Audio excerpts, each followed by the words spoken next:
भाई हमारी सोच ये है कि हमारे समिति के सभी मेंबर चाहते हैं कि हम इसको एक गौशाला को मिनी वृंदावन का रूप दें।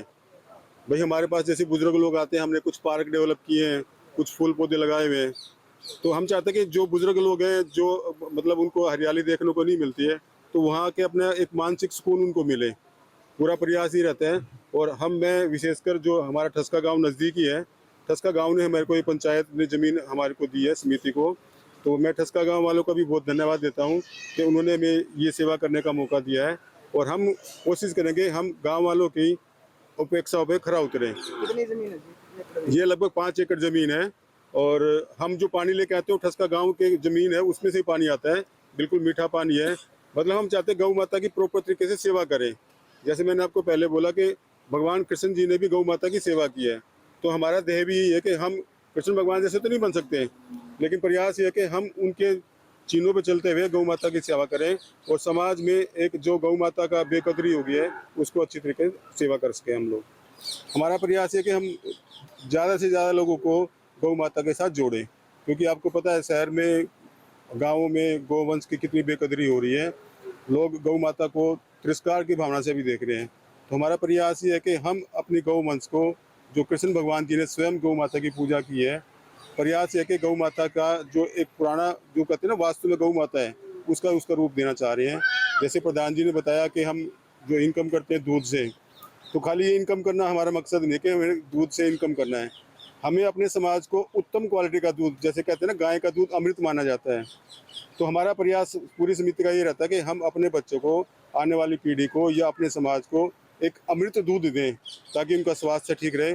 आपको पता है कि अमृत, गाय का दूध अमृत बोला जाता है, इसलिए बोला जाता है कि उसमें अमृत जैसे कण होते हैं। तो हम हर चीज़ पे काम करते हैं। जैसे हमने अभी प्रधान जी ने बताया, हमने अपने आसपास बच्चों को, क्योंकि हमारे बच्चे हमारी संस्कृति से दूर होते जा रहे हैं, उनको जोड़ने के लिए, उनको अट्रैक्शन करने के लिए हमने यहाँ पे मिनी चिड़ियाघर का रूप दिया हुआ है। उसमें हमारे पास खरगोश, लंगूर बंदर, कुछ तोते, कुछ हंस वगैरह, इस तरह की चीज़ें हमने रखी हैं, ताकि इस बहाने वो बच्चे हमारी गौशाला में आए और साथ साथ फिर हमारी संस्कृति से भी जुड़े। जहाँ तक पानी की सवाल है, व्यवस्था का सवाल है, हमारे पास फिलहाल में 5 डॉक्टर हैं। मुझे नहीं पता किसी गौशाला में इतने डॉक्टर होंगे, लेकिन हमारा प्रयास ये रहता है कि हमारी किसी की मेडिकल सुविधा की वजह से कोई भी गौवंश का हानि ना पूरा हो। साफ सुथरा रखा। हमने इस गौशाला की शुरुआत आज 3 साल पहले करीब अक्टूबर में ही हुई थी, दिवाली के टाइम पे। उस टाइम यहाँ पे बहुत मतलब जंगल था, ये पूरा बनी का एरिया है, तो इसमें शुरुआत हुई थी इस गौशाला की। लगभग शुरुआत में समझो 400 के करीब गोवंश थे और आज हमारे पास करीब 1200 गोवंश है। और 1200 में से भी ये लगाओ आप 90 गोवंश दुधारू हैं, जिससे हमारा दूध, मतलब हमारा दूध भी बहुत अच्छा होता है, जो पूरे गोहाना में भी, यहाँ ठसका से भी बहुत सारे लोग गुड्डा गांव से लेके जाते हैं।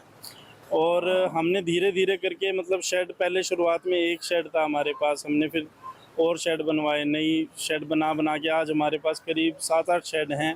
कूड़े का गोडाउन पहले हमारे पास था ही नहीं, हमने लॉकडाउन के टाइम पे बड़ी इमरजेंसी में एक बनाया शेड, और अब दूसरे शेड का भी निर्माण कार्य चल रहा है हमारा।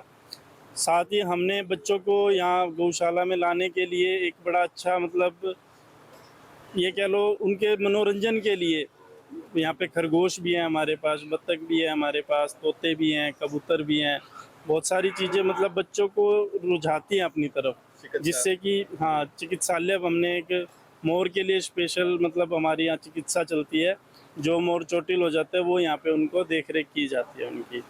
और इस तरीके से हमारे पास शुरू में कुछ भी नहीं था, आज हमारे पास 2-2 ट्रैक्टर हैं गौशाला में। दान भी देने वालों ने खूब बढ़ चढ़ कर दान दिया है। तो इसकी सोच, हमारी संस्था श्री नंदलाला गोधाम समिति है। हमने जब इसकी शुरुआत करी थी, देखो पहली बात तो रोडों पे जो गोवंश घूम रहे थे उनसे परेशान होके, कहीं ना कहीं किसी, कोई चोटिल होता है, कोई परेशान होता है, वहाँ से इस गौशाला की शुरुआत हुई थी। साथ ही हमारा लक्ष्य एक ही था कि हम आने वाली युवा पीढ़ी को गौशाला तक कैसे पहुंचाएं, क्योंकि आजकल की युवा पीढ़ी होटलों में बहुत इजीली पहुंच रही है, गलत रास्ते पे बहुत आसानी से जा रही है, लेकिन अच्छे रास्ते पे उनको लाना बड़ा मुश्किल कार्य है। तो हमारा लक्ष्य यही था कि उनको अच्छे कार्य पे कैसे लाया जाए। इस पॉजिटिव सोच के साथ हमने गौशाला को भी एक ऐसी जगह बनाई जहाँ पे लोग आराम से घूम सकते हैं। अगर आप हमारे शेड में देखेंगे, इधर सफाई भी हो रही है, पूरा झाड़ू लग के सफाई होती है, कोई भी आता है तो वो अंदर तक घूम सकता है इसमें। हाँ जी, दिखा है व्यवस्था? यहाँ जो व्यवस्था है वो और गौशालों में नहीं है।